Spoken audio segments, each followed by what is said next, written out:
আমি রূপমান্যা ঘোষ, আমি lake town কলকাতায় থাকি। আমি I was pregnant from April 2025। তো আমি ডক্টর রিমঝিম পল ওনার কেয়ারে ছিলাম। তো overall experience if I have to share, তাহলে আমি বলবো যে আমার খুবই স্মুথ আর ভালো এক্সপিরিয়েন্স ছিল। আমি একটু টেন্সড ছিলাম ফার্স্টে, because this was my first pregnancy.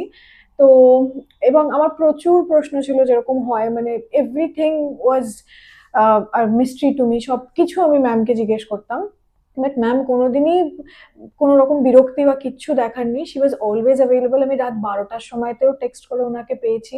উনি যদি ব্যস্ত থাকতেন, she always made sure that she called back. তো উনি, মানে ওনার জন্য আমার এক্সপিরিয়েন্সটা এত স্মুথ হয়েছে। আমি এত টেনশন করতাম, এত ভয় পেতাম, সেগুলো সবই আমার খুব ইজ হয়ে গেছে, মানে খুব ইজি হয়ে গেছে আমার জার্নিটা। আর উনি যেসব যেসব জিনিস আমাকে সাজেস্ট করেছেন, হসপিটাল সাজেস্ট করেছিলেন, সব সাজেশনস ওনার আমি একদম ঠিকঠাক মেনেছি, আর সব ঠিকঠাক হয়েছে। আর I am really happy with it. I really happy that I chose her as my gynae. Hello, আমি Indranil.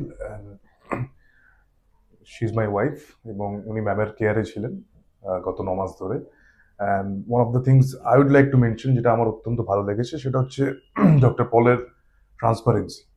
So everything all around the journey, সমস্ত কিছুই ওয়াজ ভেরি ট্রান্সপারেন্ট। যে সমস্ত প্রশ্ন করা হয়েছে, আমরা যে সমস্ত কোয়ারিজ আমাদের ছিল, বা আমরা যে ধরনের জিনিস জানতে চেয়েছি, she was very transparent about it all. And সেটা আমার ক্ষেত্রে আমার খুব ভালো লেগেছে সেই ট্রান্সপারেন্সিটা। কারণ কিছু কিছু ক্ষেত্রে সাধারণত এই ট্রান্সপারেন্সি ল্যাকিং থাকে, এবং আমাদের ডিসিশন মেকিংটা ডিসিশন অনেক মেকিং এ ইজি হয়েছে অনেক বেশি ইজি হয়েছে, এটার যেহেতু জন্য। এই ট্রান্সপারেন্সির জন্য all around the journey it self. And personally I am very happy with doctor Paul and her professionalism and also her care. Round the clock availability ছিল। যখনই আমাদের কোনো কোয়ারিজ ছিল, যখনই আমাদের কোনো প্রবলেম হয়েছে, আমরা ডাইরেক্ট কন্ট্যাক্ট করতে পেরেছি। অ্যান্ড দেয়ার ওয়ার টাইমস যেখানে ম্যাম ডিরেক্টলি আমাদেরকে এন্টারটেন করেছে, হ্যাঁ। which was a very important factor throughout this journey. And I would really highly recommend Dr. Rimjim Paul as a gynecologist, as uh, Like as a doctor, as a doctor. I'm very satisfied and we high are respect overall to her. happy with the journey.